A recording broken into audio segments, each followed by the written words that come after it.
Hi there, welcome back to my channel. If you are a fan of the strange, dark, and mysterious delivered in story format, then you have come to the right place, because that is all we do here. Today, we are going to look at a case that defies every known law of physics and telecommunications. It is a story that has left seasoned investigators and electrical engineers scratching their heads for decades. But before we get into that, if you could please gently recount the number of times you have misplaced your keys and then ask the like button to find them for you, only to have the like button lead you directly into a walk-in closet and lock the door from the outside, that would be great. The Pacific Northwest is a place known for its towering Douglas firs, its perpetual gray mist, and a silence that feels heavy, almost as if the forest itself is holding its breath. In the late autumn of 1998, a man named Arthur Penhaligon was driving his old 1985 Ford truck down a winding logging road near the border of Washington and Oregon. Arthur was 62 years old, a retired electrician who enjoyed the solitude of the mountains. He was a man of logic. He understood how things worked. He understood circuits, currents, and the way power moved from point A to point B. He was not a man given to flights of fancy or ghost stories. He was the kind of man who carried a multimeter in his glove box and believed that every problem had a mechanical solution. On this particular evening, the sun had dipped below the jagged horizon at approximately 5:45 in the afternoon. The temperature began to plummet, dropping from a crisp 45 degrees down to a bone-chilling 32 within an hour. Arthur was headed to his remote cabin to winterize the pipes before the first heavy snow of the season arrived. The air smelled of damp pine and wet earth, and the only sound was the steady rumble of his engine. About 20 miles past the last gas station, a small, dilapidated building with a flickering neon sign, Arthur's truck began to sputter. He watched the needle on his fuel gauge dance erratically before it plummeted to empty. This was impossible. He had filled the tank in the town of Morton just an hour prior. He had checked the cap himself. There was no leak, no smell of gasoline, just a sudden and absolute absence of fuel. Then the headlights flickered once, twice, and died. The dashboard lights followed, fading into a dull amber before vanishing. The engine gave one final pathetic gasp and fell silent. Arthur was coasting in total darkness. He managed to steer the heavy vehicle onto the narrow shoulder, the tires crunching over wet gravel and pine needles until the truck came to a complete halt. He sat there for a moment in the absolute silence of the woods. He tried the ignition, nothing. Not even the click of a starter. The entire electrical system of the truck was fried. It was as if every electron in the vehicle had simply decided to stop moving. Arthur reached into his coat pocket and pulled out his cell phone. Now, you have to remember, in 1998, cell phones were not the sleek glass rectangles we have today. This was a heavy, gray Motorola brick phone. It was rugged, it was clunky, and it was notoriously power-hungry. It was the kind of device that felt more like a weapon than a communication tool. Arthur looked at the screen. It was dead. He remembered clearly that he had forgotten to plug it into the cigarette lighter during his drive, and the battery had been at 5% when he left Morton. Now, after an hour of searching for a signal in the mountains, the battery was completely drained. He pressed the power button, nothing. He held it down for 10 seconds, still nothing. Being an electrician, Arthur did what he always did when a device failed. He removed the battery casing from the back of the phone to check the copper contact points. He slid the heavy nickel cadmium battery pack off the chassis of the phone and set it on the passenger seat. He looked at the phone in his left hand, a hollow plastic shell with no power source, and the battery in his right. The contacts looked clean, but it did not matter. The battery was dead anyway. He placed the battery pack into the glove box, thinking he would deal with it in the morning, and he tucked the disconnected battery-less phone into the center console. Arthur decided to stay with the truck. It was too dark and too cold to hike 20 miles back to the main road. He wrapped himself in a heavy wool blanket he kept behind the seat and settled in for a long, freezing night. At approximately 11:42 that night, in a dimly lit emergency dispatch center in the county seat, a woman named Sarah was working the graveyard shift. Sarah had been a 911 operator for 15 years. She had heard it all: prank calls, tragic accidents, and the panicked breathing of people facing their final moments. She was a professional, steady and calm under pressure. The room was quiet, filled only with the low hum of computer cooling fans and the occasional murmur of other dispatchers. Suddenly, Sarah's console lit up, an incoming emergency call. She put on her headset and pressed the accept button. 911. "What is the location of your emergency?" she asked, her voice calm and practiced. There was nothing but static on the other end. But it was not the usual white noise of a bad connection. It sounded like wind, a howling, whistling wind that seemed to be blowing directly into the microphone. It had a hollow, metallic quality to it. "Hello? This is 911 dispatch. Can you hear me?" Through the static, a voice finally broke through. It was faint, distorted, and sounded as if it were coming from the bottom of a very deep well. It was a man's voice, but it lacked the natural cadence of human speech. "Help, cold, broken down. Mile marker 42, National Forest Road." The voice was thin and raspy. Sarah checked her screen for the caller ID information. In 1998, Enhanced 911 was still in its infancy, but the system was supposed to show the phone number and, if it was a landline, the address. For cell phones, it usually just showed the nearest tower. But Sarah's screen was flickering. The field for incoming number was filled with zeros.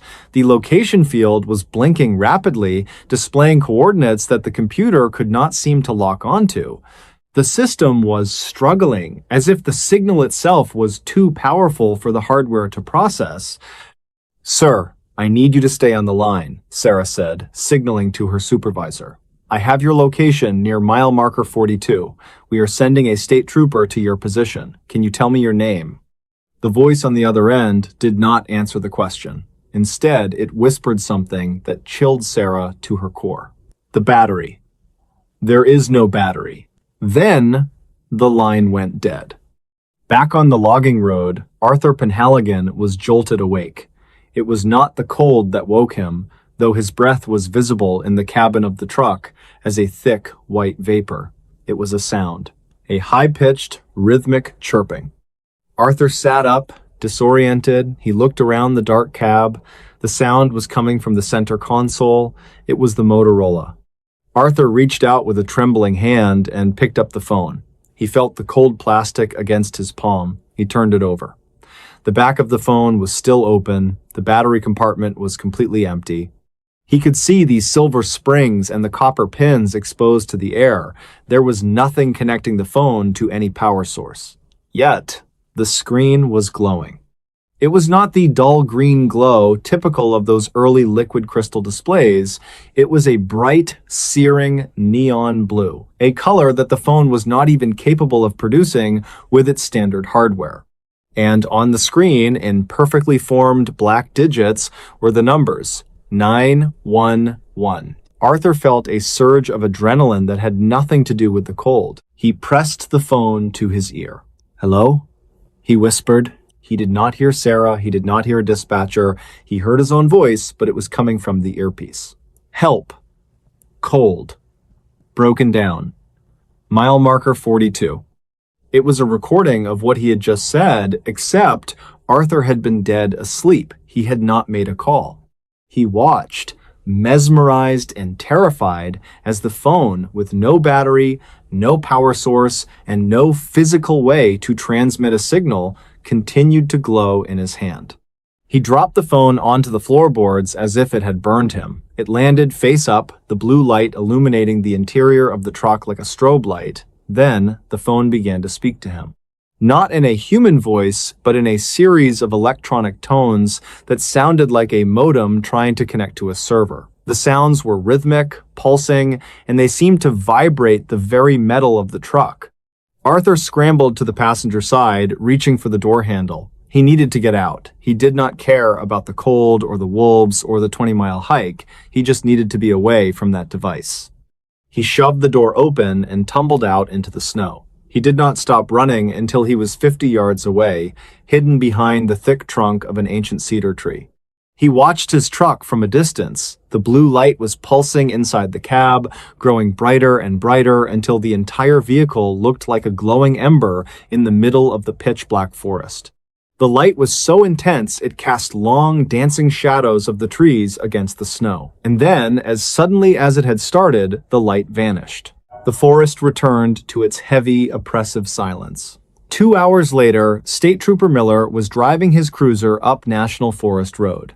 He had received the dispatch about a stranded motorist at mile marker 42. He was skeptical. That area was a notorious dead zone for radio and cellular communication. There was not a tower for 30 miles. As he rounded a sharp bend, his spotlights caught the glint of chrome. He saw the 1985 Ford truck sitting on the shoulder. Trooper Miller pulled up behind it, leaving his overhead lights flashing red and blue against the trees. He stepped out of his car, his boots crunching in the fresh powder. He approached the driver's side window with his flashlight drawn. The truck was empty. The driver's side door was closed, but the passenger side door was wide open, swinging slightly in the wind. Miller shined his light inside. He saw a wool blanket crumpled on the floor. He saw a set of keys in the ignition. And then he saw the phone. It was lying on the floorboards on the driver's side. Miller picked it up. He was a tech-savvy guy for the late 90s, and he immediately noticed something wrong. He turned the phone over. "Where is the battery?" he muttered to himself. He looked around the cab and spotted the battery pack sitting inside the open glove box. He picked it up and tried to snap it onto the back of the phone. It would not fit. The plastic casing of the phone had been warped, melted from the inside out, as if it had been subjected to an intense, localized heat source that had bubbled the polymer. "Dispatch, this is Miller," he said into his shoulder mic. "I have located the vehicle. It is abandoned.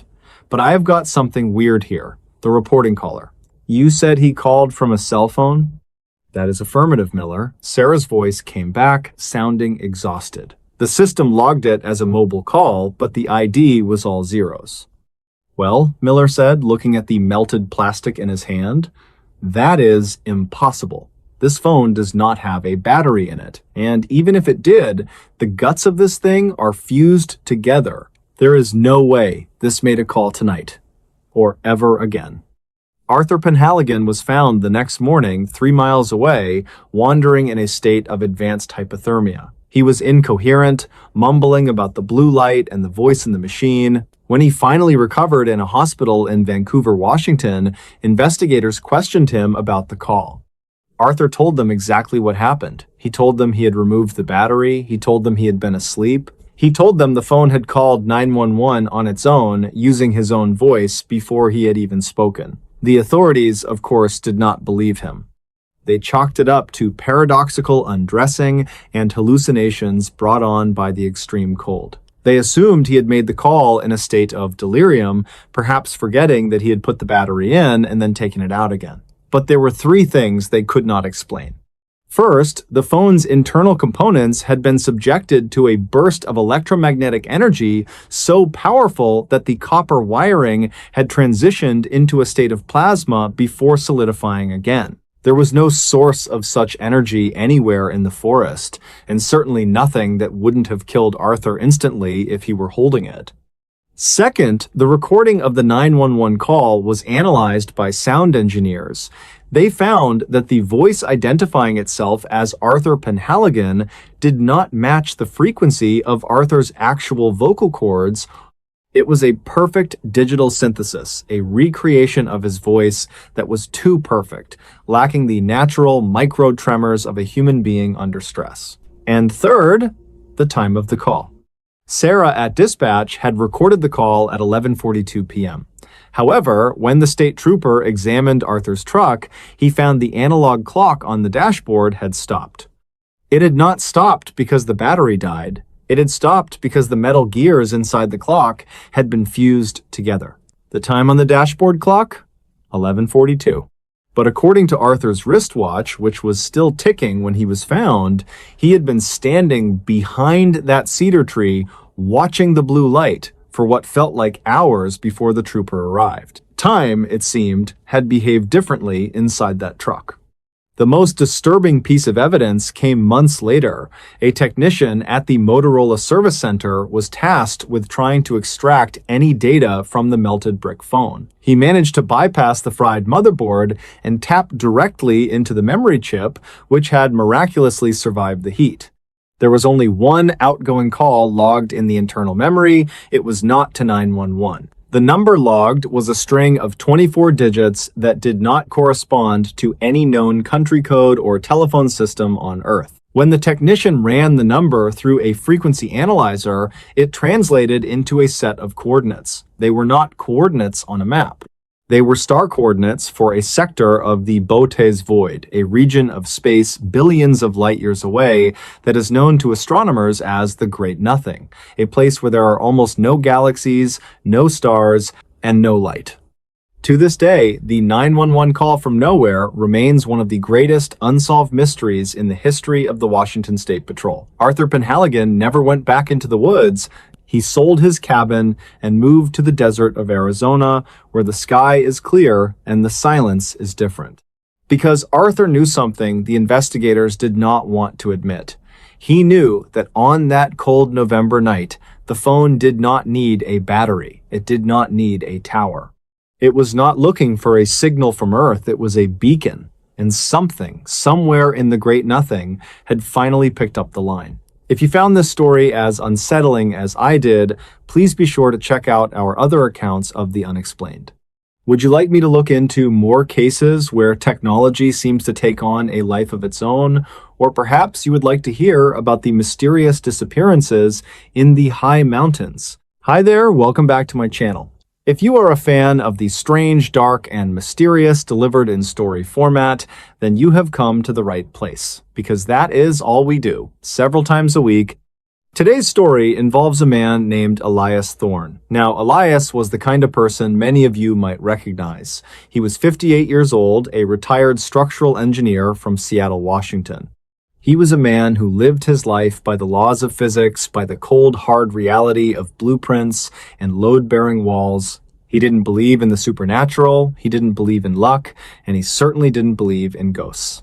To Elias, the world was a series of equations that could be solved if you just had enough data. But on a cold Tuesday in October, Elias would find himself standing in the middle of the Olympic National Forest, staring at a piece of evidence that would not only break his understanding of science, but would leave him questioning if he was even alive: the path to the peak.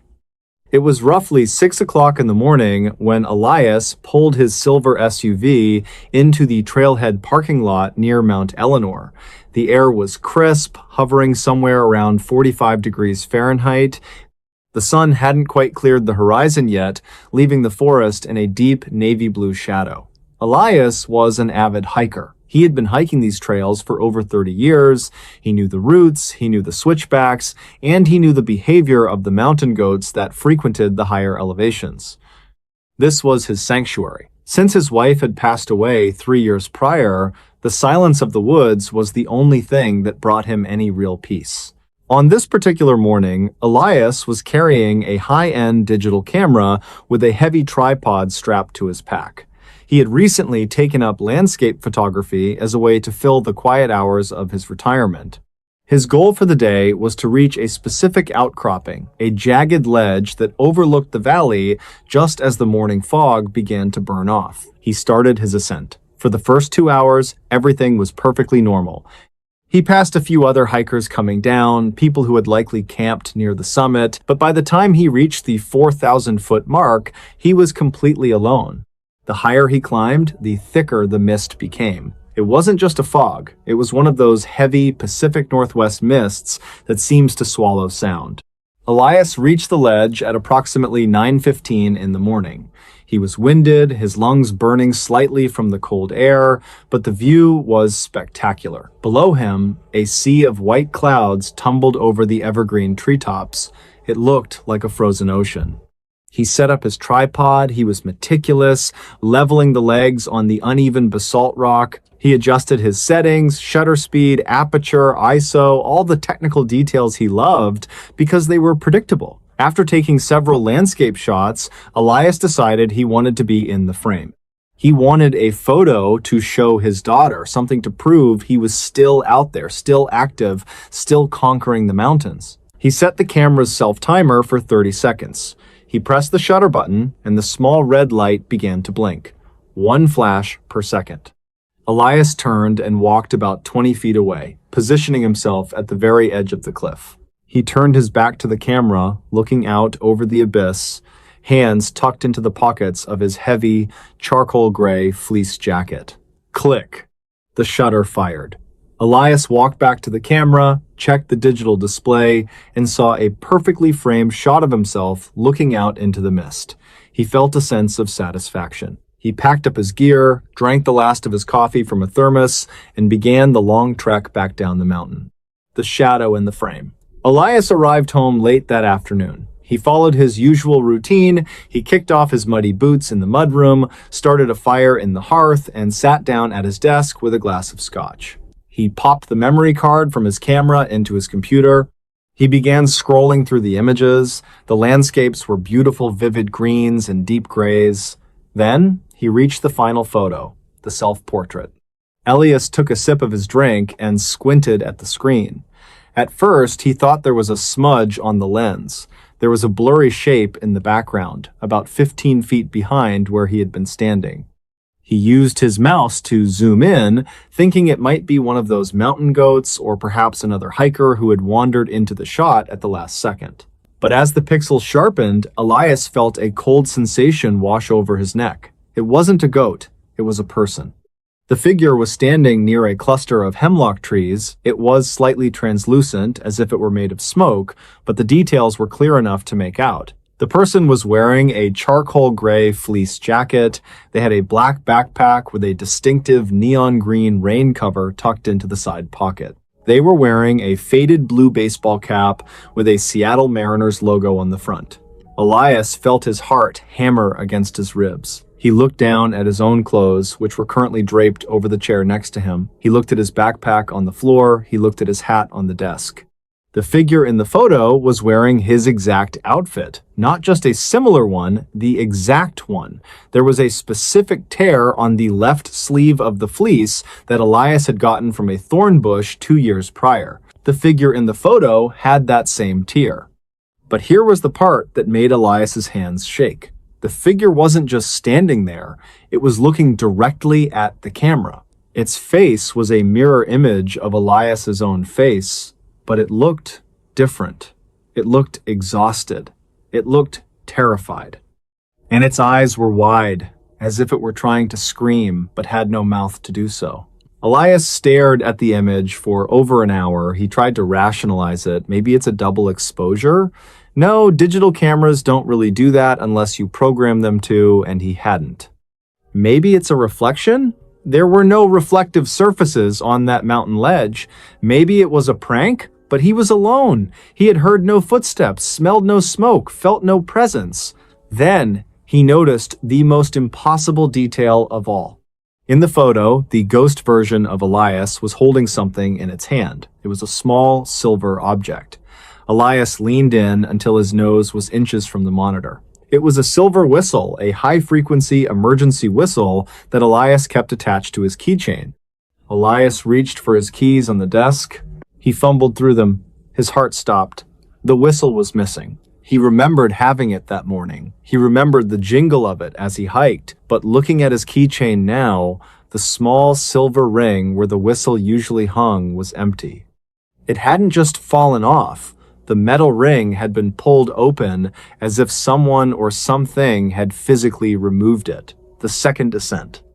Elias didn't sleep that night. He sat in his recliner, the fire dying down to embers, watching that photo on his monitor. He was a man of logic, and logic told him there was only one way to solve this. He had to go back. He told himself he had dropped the whistle. He told himself the photo was a glitch, a 1 in a million sensor error that happened to look like him. But deep down, he knew that was a lie. The next morning, Wednesday, Elias was back at the trailhead at 5:30 in the morning. He didn't bring his tripod this time. He brought a heavy flashlight and a sense of dread that he couldn't shake. He hiked faster than he ever had before. He pushed his 58-year-old body until his knees throbbed and his breath came in ragged gasps. He reached the ledge at 8:45 in the morning. The weather was identical to the day before. The same thick mist, the same damp smell of pine, the same eerie silence. Elias walked to the exact spot where he had stood for the photo. He looked toward the hemlock trees where the figure had appeared. "Hello?" he called out. His voice was swallowed by the fog. "Is anyone there?" Silence. Elias began to search the ground. He looked for the whistle. He looked for footprints. He looked for any sign that another human being had been there. The ground was rocky and covered in a thin layer of moss. There were his own footprints from the day before, clearly visible in a patch of soft dirt near the ledge. But as he looked closer at the area by the hemlock trees, he saw something that defied logic. There was a set of footprints. They were fresh. They were the exact size and tread of the boots Elias was currently wearing. But these footprints didn't lead to the trees.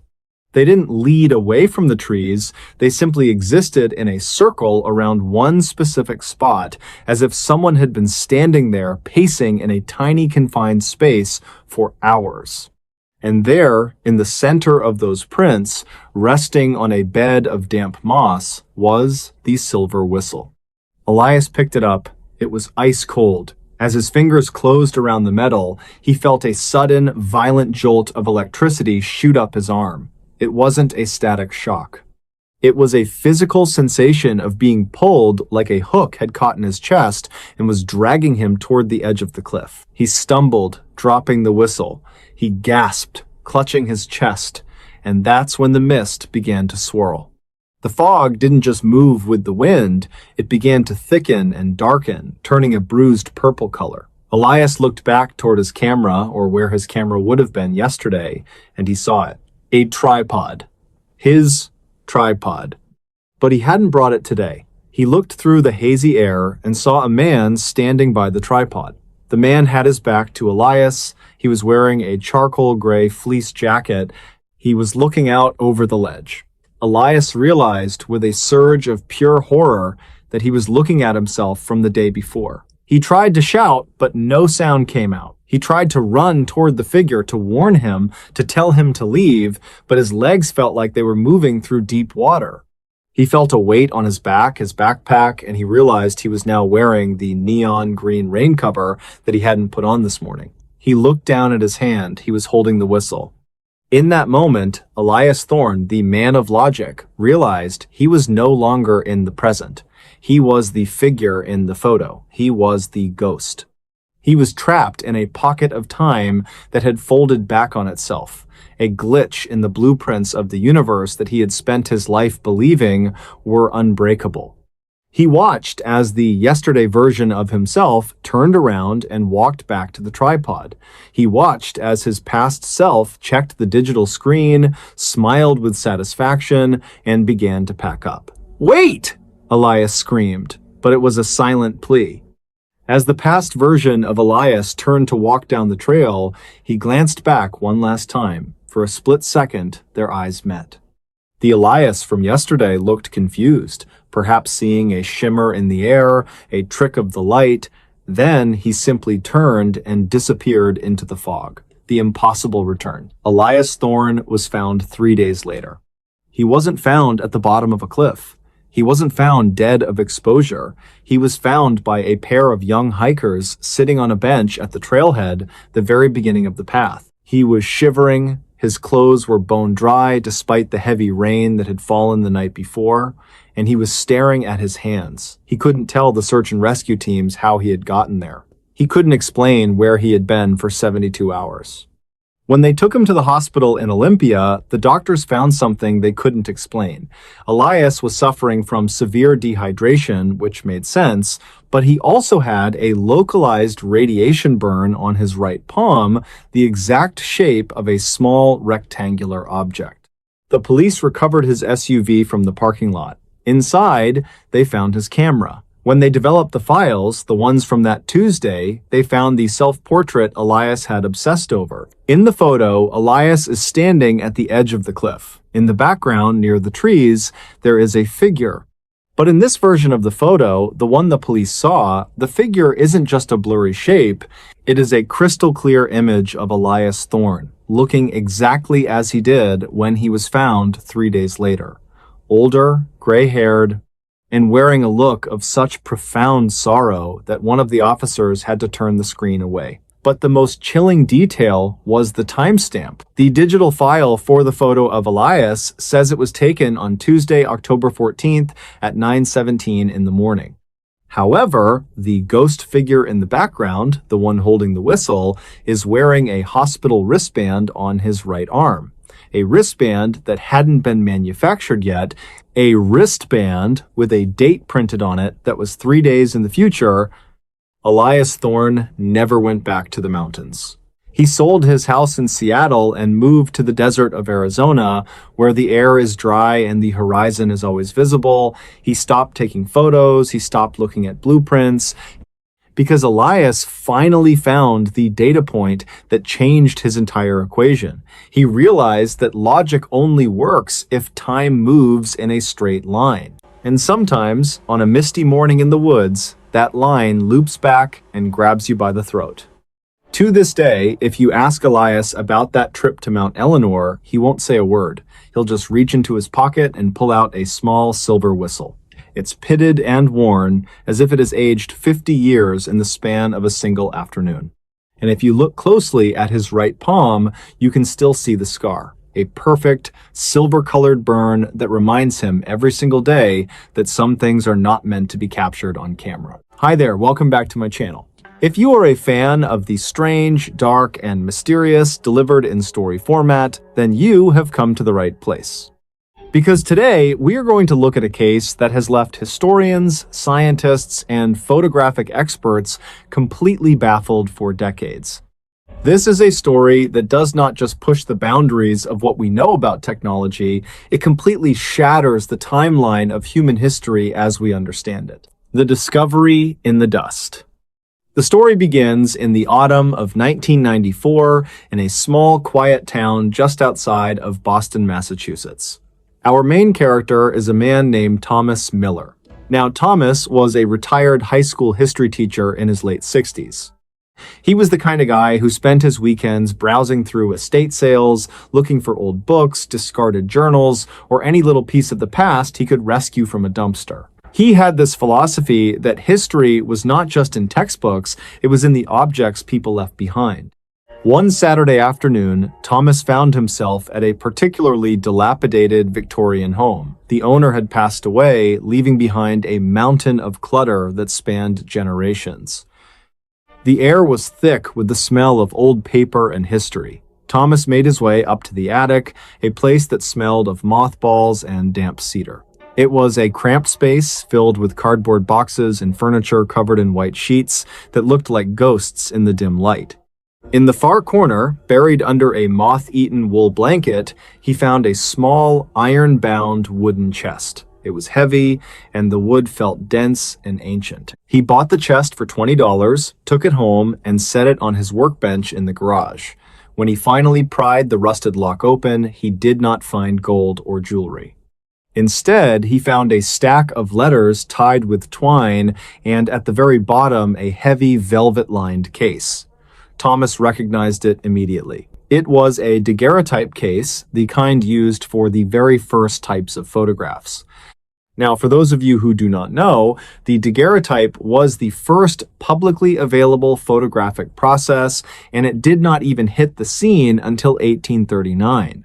Before that, if you wanted a likeness of someone, you had to hire a painter. There was no such thing as clicking a picture. With shaking hands, Thomas clicked the small brass latch and opened the case. Inside was a silver-plated copper sheet, and as he tilted it toward the light, a ghostly image shimmered into view. But as Thomas looked closer, the blood drained from his face. The image that should not exist. The photograph was a portrait of a man sitting in a high-backed wooden chair. He was dressed in a formal coat with wide lapels and a cravat tied meticulously at his neck. His hair was powdered and pulled back in a style that screamed the late 18th century. But it was not just the clothes. Thomas was a history buff. He knew his eras. He looked at the background. Behind the man was a window, and through that window, you could clearly see a specific landmark, the Old North Church in Boston, but it looked different. It had a wooden spire that Thomas knew for a fact had been destroyed in a massive gale in the year 1804. It was never rebuilt in that exact style. Thomas grabbed a magnifying glass. His heart was hammering against his ribs like a trapped bird. He turned the metal plate over. Tucked into the back of the frame was a tiny yellowed scrap of parchment. On it, written in elegant, looping cursive with a fountain pen, were 4 words that defied all logic. October 1798. Thomas sat back, the air in his garage feeling suddenly very cold. If that date was correct, this photograph was taken 41 years before the invention of the camera. It was taken before Louis Daguerre ever dreamed of capturing light on silver. It was taken when George Washington was still alive. It was, quite simply, impossible. The investigation begins.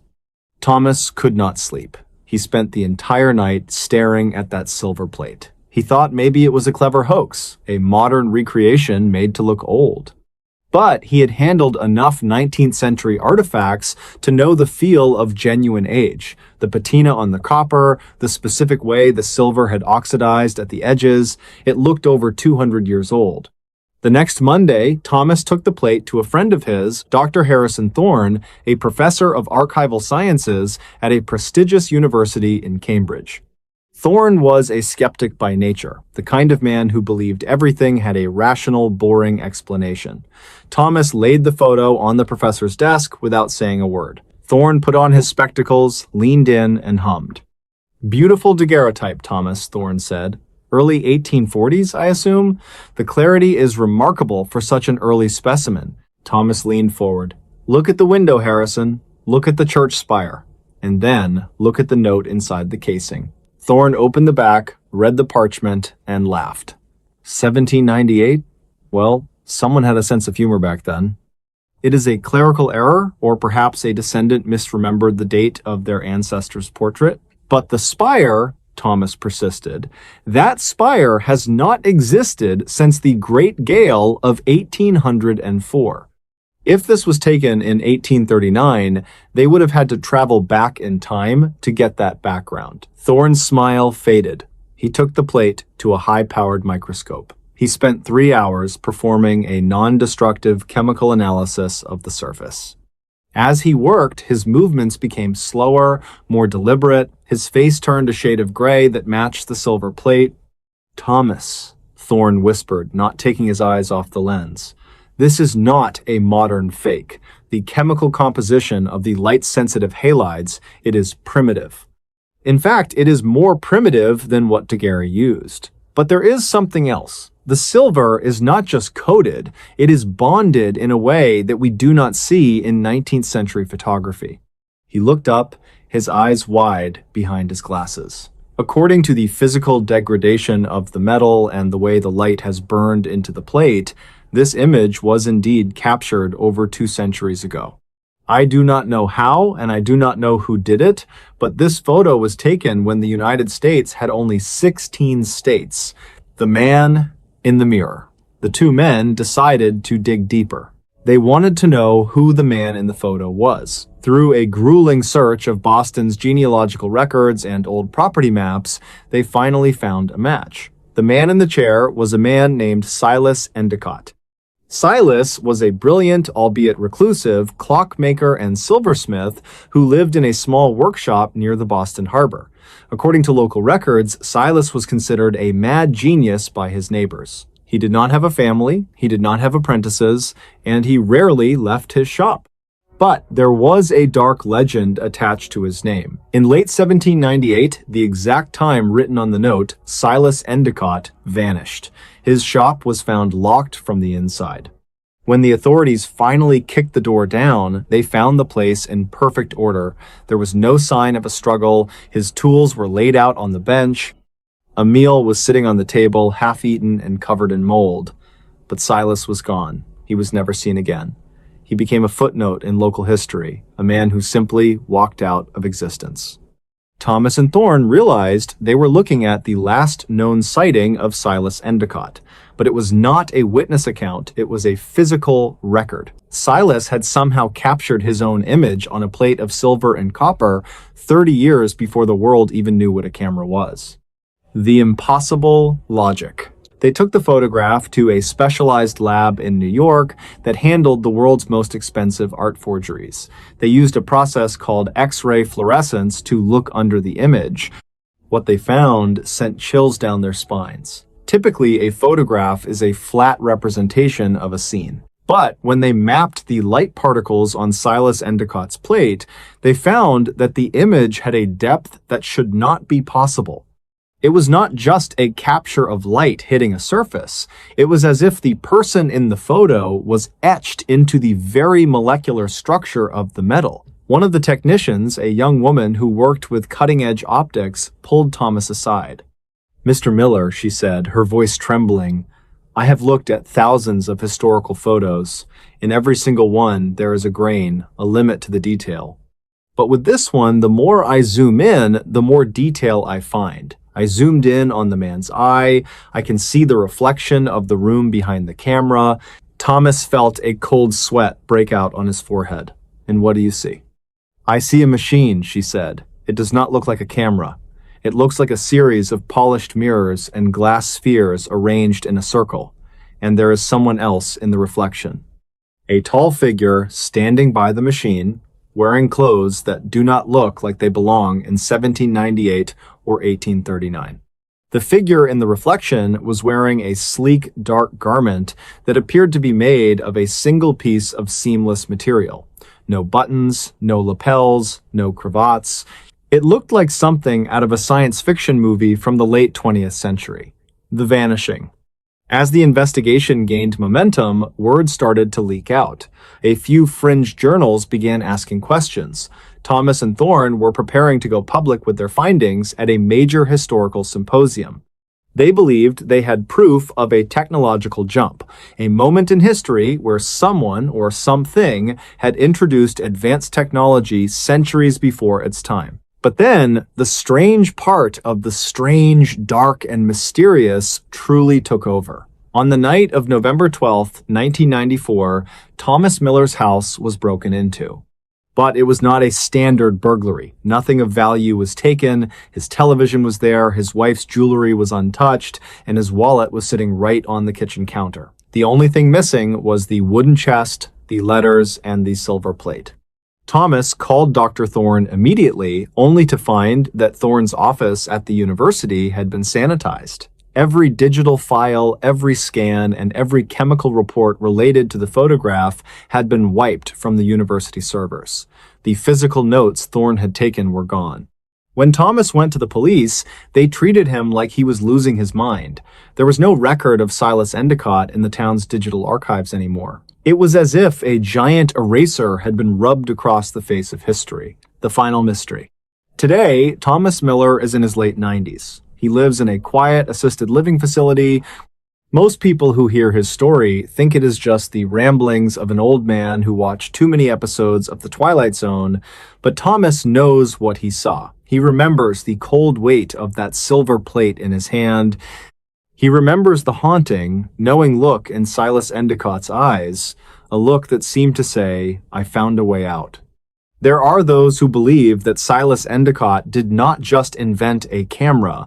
They believe he discovered a way to manipulate light and time using the silver and mirrors he worked with every day. They believe the photograph was not a portrait, but a side effect of a glitch in the timeline, a moment where the past and the future collided in a small workshop in Boston. If you ever find yourself in an old attic or at a dusty estate sale and you see a velvet-lined case tucked away in a corner, be careful when you open it. You might just find a face looking back at you from a time that should not exist. And if you do find it, do not tell a soul. Because there are forces out there that want to make sure the impossible stays hidden in the shadows of the past. Hi there, welcome back to my channel. If you are a fan of things that are strange, dark, and mysterious, delivered in story format, then you have come to the right place. Because that is all we do. 3, 4, maybe 5 times a week. So if that is of interest to you, please gently offer a friendly handshake to the like button, but then unexpectedly pull away right before contact, leaving it looking confusingly at its own palm. Now, today's story is about a place. It is not on any official map, and you won't find it listed in any travel brochure. It is a secret whispered between seasoned hikers, a cautionary tale told over fading campfires. They call it the Lost Creek Wilderness, located somewhere in the rugged, unforgiving terrain on the border of Oregon and Washington. But within that wilderness, there is a specific unnamed valley that those in the know refer to by a much more chilling moniker, the forest where time runs backward. Now, for most of us, time is the ultimate unbreakable rule. It flows in one direction, forward. Past becomes present, present becomes future. But what if there was a place on this earth where that fundamental law of the universe just didn't apply, where logic dissolved and the impossible became the everyday? This is the story of 3 people who decided to find that place, and they found a warning so silent yet so terrifying it would haunt them for the rest of their lives. Chapter 1: The Seekers. Our story begins in the fall of 2019. It was a beautiful autumn, the kind that calls out to anyone who loves the outdoors. Elias Thorne, Sarah Jenkins, and David Chen were not your average day hikers. They were seasoned veterans. We are talking about people who spent their weekends scaling technical peaks, mapping uncharted cave systems, and surviving on minimal gear. Elias, in his late 40s, was the group leader. He was a stoic, pragmatic man with a beard full of gray and eyes that had seen a lot of wilderness. He was the kind of guy who didn't speak much, but when he did, you listened. Sarah, 52, was the navigator. She was a retired cartographer who could read a landscape like a poem. She had spent 30 years looking at topographies and could spot a geological anomaly from a mile away. And David, the youngster of the group at 45, was the tech skeptic. He was an electrical engineer who believed that every mystery had a logical, mechanical, or geological explanation. To David, ghosts were just drafts and monsters were just shadows. They had heard the rumors about the Lost Creek Wilderness for years, specifically the story of the Reverse Valley. It was said that hunters who wandered in would emerge days later, claiming their watches had spun counterclockwise or that they had seen rain falling up. Most people dismissed these as hallucinations caused by altitude or dehydration, but Sarah had found something interesting in the archives of a defunct local historical society, an unpublished diary from 1925 belonging to a prospector named Jedediah Smith. The final entries of Jedediah's diary were fragmented and increasingly chaotic. He wrote about trees growing downward into the soil and the sun rising in the west. His last entry was a single, sprawling sentence. I am younger today than I was when I arrived, and I am terrified of what I will become tomorrow. That diary was all the motivation they needed. They were looking for the ultimate adventure, something that defined their lifetime of exploration. They packed enough supplies for a 5-day trek into one of the least mapped sectors of the Pacific Northwest. David packed specialized global positioning system units, barometers, and even a magnetometer, eager to disprove the supernatural rumors. It is probably just a magnetic anomaly messing with equilibrium, David had said as they loaded their packs at the trailhead. Or, Elias replied, tightening his straps, it is exactly what the diary says. Sarah smiled, looking at her compass. There is only one way to find out. They set off under a clear sky, the air crisp with the scent of pine and decaying leaves. The first 2 days were demanding but normal. They navigated ridgelines, crossed glacial streams, and camped under a canopy of stars. It was pure wilderness, untouched and beautiful. But on the third morning, as they approached the deep, bowl-shaped valley that Sarah had identified as the location of the reverse valley, the atmosphere began to shift. Chapter 2. The Silent Shift. Now, you have to understand, these three were hyper-aware of their surroundings. They knew the feel of a healthy forest. They knew how the wind sounded through the Douglas firs and how the birds should be calling to one another. But as they crested the final ridge and began their descent into the valley, a heavy silence settled over them. It was not a peaceful silence. It was oppressive, like the air was too thick to carry sound. Sarah was the first to notice something wrong. She checked her wrist, looking for her dependable, Swiss-made mechanical watch. "That is strange," she muttered. Elias stopped. "What is it?"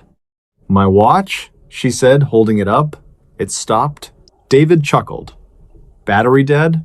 "It does not have a battery, David. It is automatic. It whines with my movement, and I have been moving for 3 days straight." They all stopped and checked their own gear. David's battery-operated digital equipment was still on, but he frowned at the screen.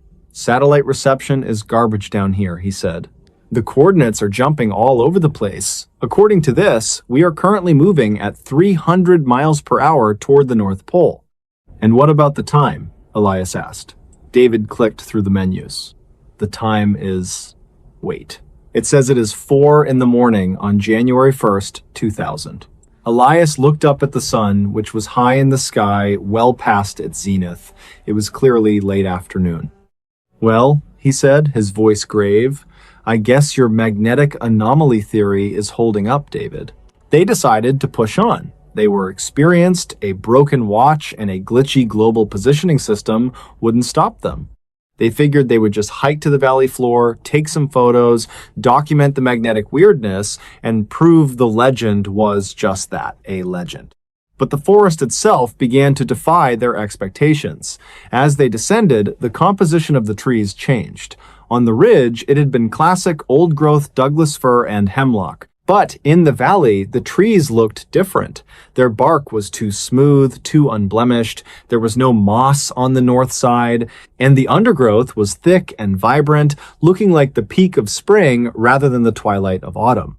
Sarah, looking at the map she had drawn from historical descriptions, pointed toward a small, meandering creek on the valley floor. "We should follow that creek," she suggested. Jedediah mentioned a specific bend where the anomaly was strongest.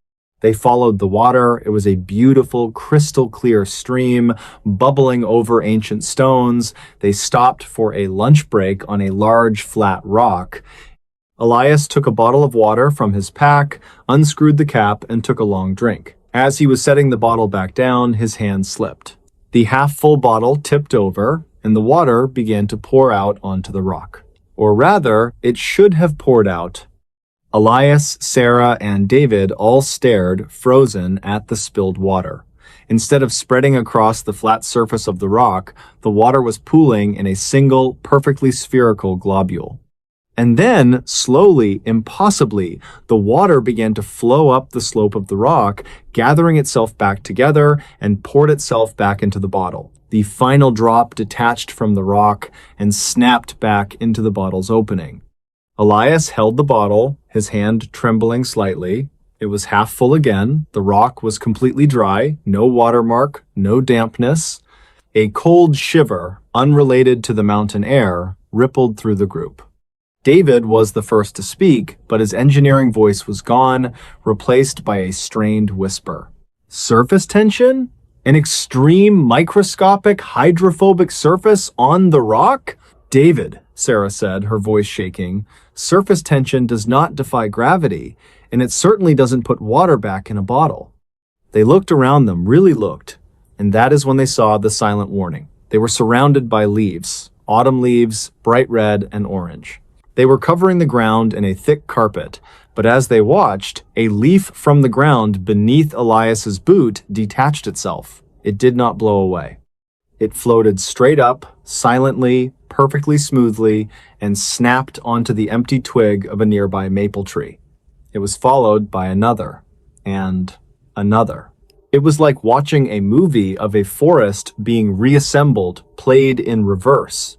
Chapter 3. No Exit. Now, the natural reaction in this situation for any sane person is to turn around and run, and that is exactly what Elias, Sarah, and David tried to do. "We need to leave. Now," Elias ordered, his voice commanding but laced with a panic they had never heard from him. They grabbed their packs and turned back toward the slope they had just descended.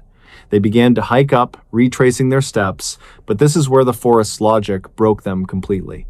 They hiked for 20 minutes, their breath ragged, pushing themselves hard. The slope should have been easy for them, but when they stopped to catch their breath, Sarah looked around and gasped. "We haven't moved," she whispered. They were still standing right next to the flat rock where they had spilled the water. The same pile of reverse gravity leaves was still gathering. "That is impossible," David snapped. "We were just climbing. I felt the incline. I felt the burn in my calves." "Look at the ground," Elias said.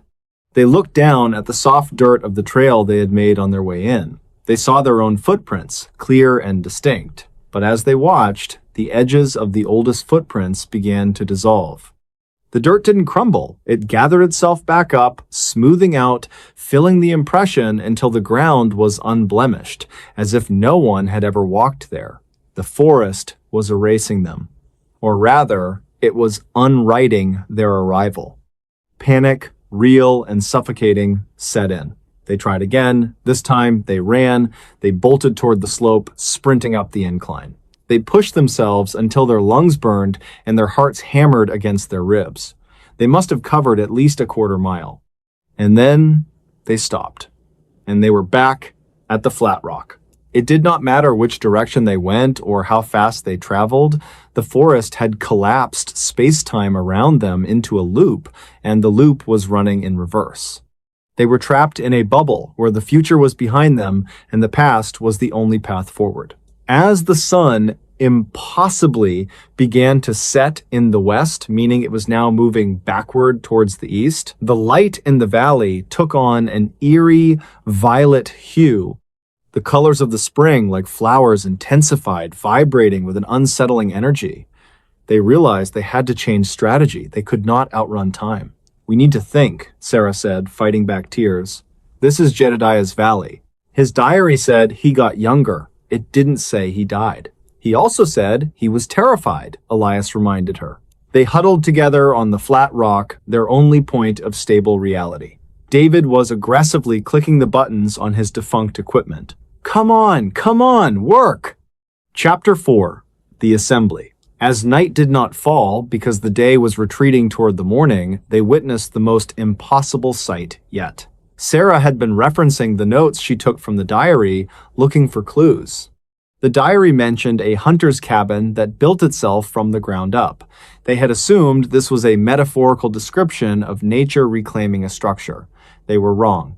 Further up the valley floor, in the middle of a small clearing, there was a pile of rotted, moss-covered logs and a heap of rusted metal. It was clearly the remains of an ancient, collapsed cabin. But as they watched, the logs began to tremble. One log, heavy and decaying, slowly rolled away from the pile. It seemed to lose its moss as it moved. The rot simply vanished, the wood turning from a crumbly gray to a solid, healthy tan. It stood upright, another log joined it, and another. They watched, paralyzed by the sheer impossibility of the spectacle, as the cabin began to undecay. The rust dissolved from the metal sheets until they shone like new silver.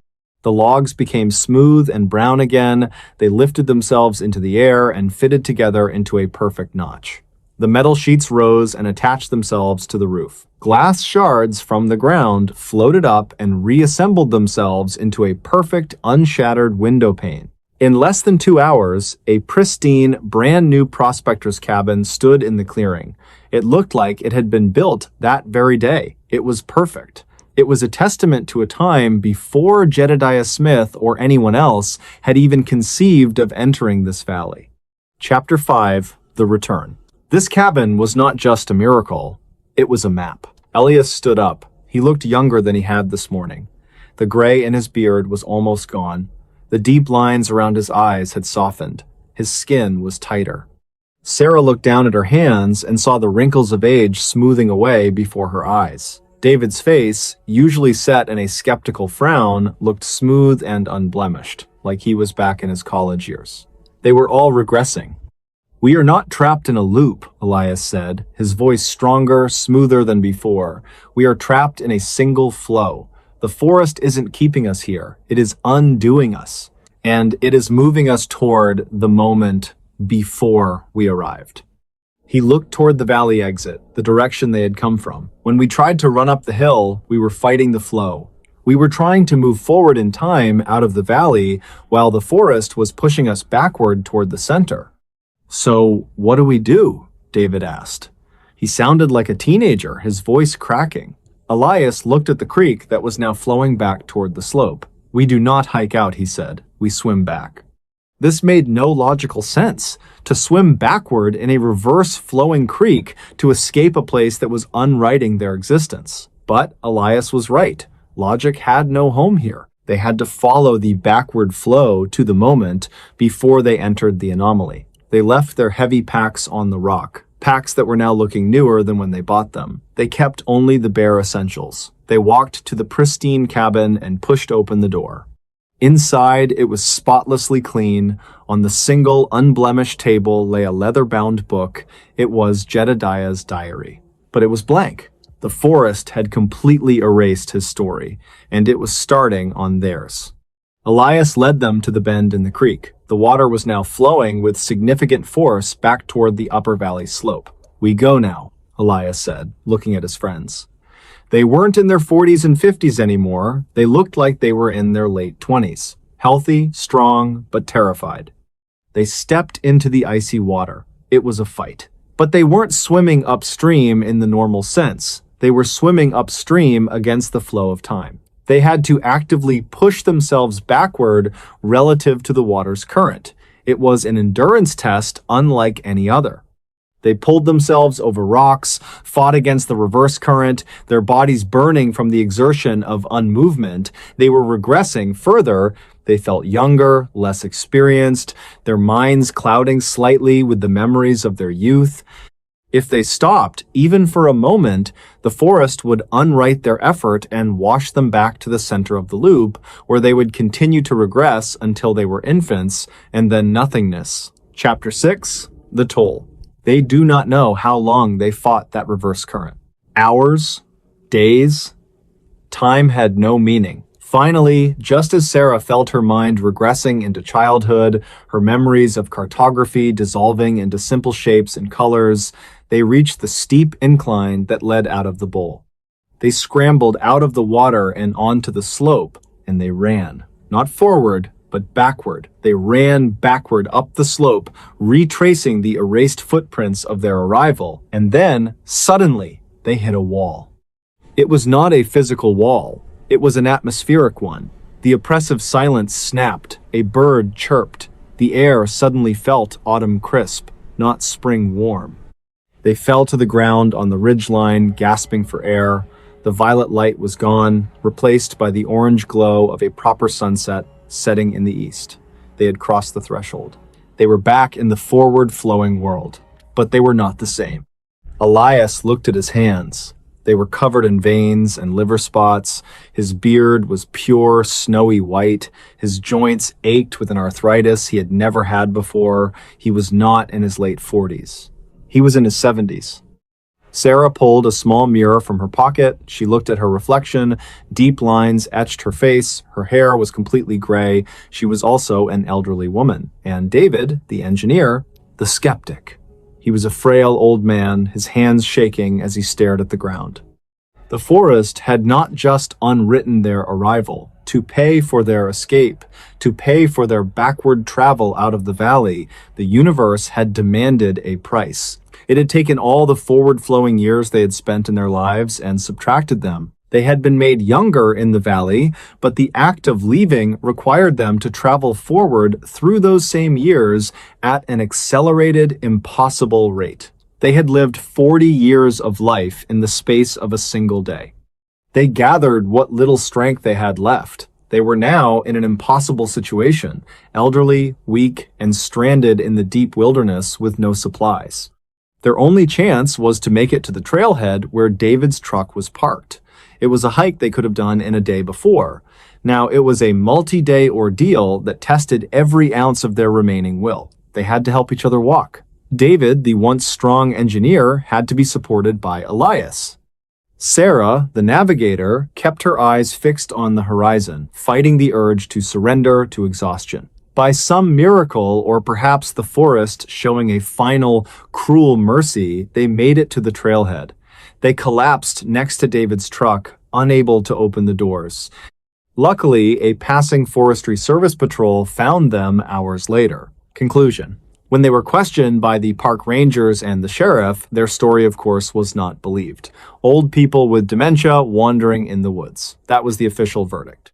Elias's beard was gray again after a few weeks, but the wrinkles remained. Sarah and David also found that their accelerated aging was permanent. Their bodies had carried the toll of their journey.